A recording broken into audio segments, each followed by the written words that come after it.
Young ladies and gentlemen, once again, welcome here to the Éveil des Consciences platform. This is the headline of World News Tunto Bart, the two major announcements the world was expecting today. The first call, which was supposed to take place between Donald Trump, and Vladimir Putin, ended in a resounding failure, it must be said, since the expectations of the Europeans were not met. The second call concerns the phone conversation that Donald Trump is expected to have after his exchange with Vladimir Putin. He is supposed to have a call with the Ukrainian President Volodymyr Zelensky. The idea, of course, is to give him a report on what he and Putin discussed, and beyond what was said, to see as far as possible what Ukraine can expect and what Ukraine can do in the context of achieving peace. So that's how President Donald Trump actually ended up having a conversation with President Volodymyr Zelensky. After this conversation, what came out of the exchange between Donald Trump and Volodymyr Zelensky? What exactly is it? Well, first of all, it should be said that Zelensky's position was largely influenced by the failure of the call. And Zelensky is naturally influenced by the position of the European Union. So the various points that Zelensky highlighted regarding Ukraine's position are what we are going to look at in this video conference. Now, before we continue, I ask all of you to share this video conference. It should be shared as widely as possible in all available groups. Be sure to give it lots of likes, because when you give it a lot of likes, it gives the video conference much more visibility. And for all those who are coming across my video conference for the first time, please subscribe to our channel, Le Samouraï Théa. We are on YouTube and on Facebook. So, according to the official information,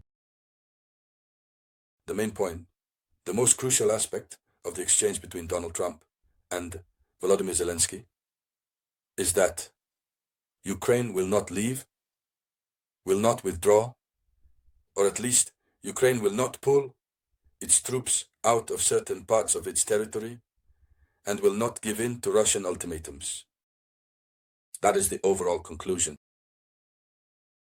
You know that, in Istanbul, when the Europeans insisted on a ceasefire, they said that Vladimir Putin should immediately agree to a ceasefire. The Russian delegation, led by Vladimir Medinsky, said that Russia would accept a ceasefire, but on one condition: Ukraine would have to withdraw its troops from the territories already conquered by Russia, that is 4 regions. Whereas that is not part of the discussion points. The only territory that is more or less on the agenda for discussions is Crimea. So here is the response that Zelensky gives. So Zelensky made this statement following his meeting with the American president, Donald Trump. So he says this: no one will withdraw our troops from our territory. No one will withdraw our troops from our territory. It is my constitutional duty and that of our military to defend the sovereignty and territorial integrity of Ukraine. Without an ultimatum, no one will give up our territory. This is the statement that Zelensky made. First of all, what should we infer from this statement? First, when he said that it is his constitutional duty, he is referring to the Ukrainian constitution, which gives him the duty to defend and guarantee Ukrainian territory. The question that arises is he still respecting the Ukrainian constitution? The answer is no. Zelensky's power is no longer governed by the Ukrainian constitution. Since May 2024, his term has expired. He added an extra year, completely illegitimately. So, other points from his statement. So, during their first meeting, Trump and Zelensky discussed a ceasefire and the willingness of the United States to impose sanctions if Russia violated the ceasefire. So, what should be said? Ukraine is therefore considering a high-level meeting. Ukraine wants a high-level meeting to be organized. And this high-level meeting that will be organized, it will be composed of, it will bring together Ukraine. So, first delegations from the United States of America, Ukraine, the European Union, and the United Kingdom. Those are the ones who need to be there. In any case, those four must be present alongside the United States of America and Russia. So Zelensky is proposing that this summit could be held either in Turkey, which is truly neutral territory, or at the Vatican. So it doesn't stop there.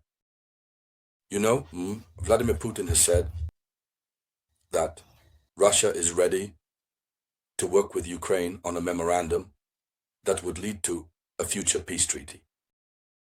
So regarding that, Volodymyr Zelensky has some grievances.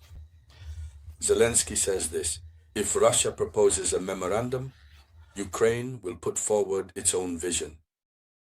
So that means Ukraine will not agree to the memorandum. Oh, that will be proposed by Russia. And as I told you, for those who watched my video conference about the results of the call between Trump and Putin, I said that Russia sent them back to square one. The same proposal that was rejected in Istanbul in 2022 is being rejected again on May 17th, 2025 in Istanbul. It's this same proposal that Russia will bring back, this time under the name of a memorandum. So Zelensky already knows this, and he says, no, they will put forward their own vision. So we will have two different visions, two divergent visions. However, Zelensky has not revealed any details, claiming not to have any information about the content of the memorandum. Yet he knows. So Trump believes that Russia is ready to negotiate and make compromises. Ukraine has also expressed its interest in including political prisoners and journalists in the prisoner exchange with Russia, since during the phone call between Donald Trump and Vladimir Putin, they understood that there would be new prisoner exchanges totaling 9.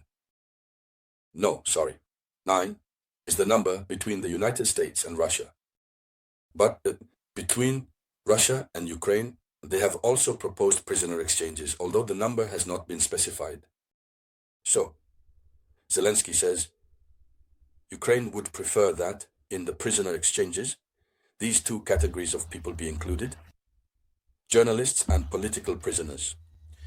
And so, ladies and gentlemen, this is the content of the exchange between Ukraine, Zelensky, and Donald Trump. Content that describes the official position of Ukraine. Dear ladies and gentlemen, that was all for the international news headlines. Thank you for sharing it as much as possible. I'll be back with more news for you shortly. This was the voice of your one and only samurai.